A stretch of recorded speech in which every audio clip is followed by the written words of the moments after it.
নিয়ে আসলাম একটা ছোট্ট শর্টস নিয়ে। আমি এই তো সকালে অফিসে গেলাম, পুলিশ হাসপাতাল, কারাগার, তারপর নববিধান স্কুলে গেলাম, তারপর ভিজিটে গেলাম। এরপর হঠাৎ মনে হলো যে আমার মেয়েদেরকে নিয়ে একটু কেননা বাহিরে ঘুরতে যাই। যদিও টায়ার্ড লাগছিল, তারপরেও মাম্মিকে ফোন দিয়ে বললাম যে আমি আসছি, তোমরা নিচে নামো।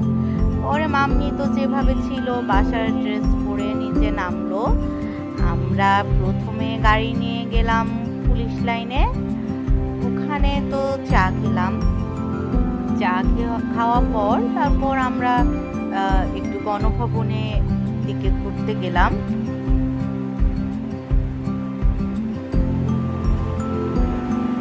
এই যে আমি আর মিহি সামনে বসেছিল সুমিত্রা দিদির কাছে, কিন্তু মিহি যখন দেখেছে যে পিছনে আমরা সবাই, ও জেদ করে পিছনে চলে এসেছে।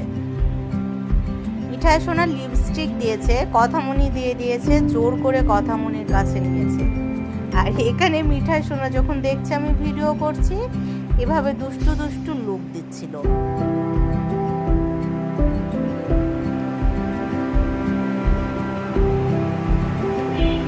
এই যে চা চলে এসেছে, আমি খেয়েছি চিনি ছাড়া দুধ চা, মাম্মি আর সুমিত্রা দিদি মালাই চা। দিদিকে বলছিলাম একটু মালাই চাটা এদিকে দাও, আমি একটু ভিডিও করি।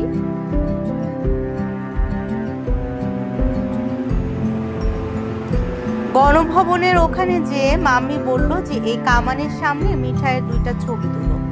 মিঠাই তো কামানের সামনে ঠিকভাবে দাঁড়াবেই না, তারপরেও কিছু ছবি তোলা হলো, বাট মাম্মি যেভাবে চাইছিল যেভাবে ছবি তোলা হবে ও কামানের উপর বসবে, সেটা আর হলো না।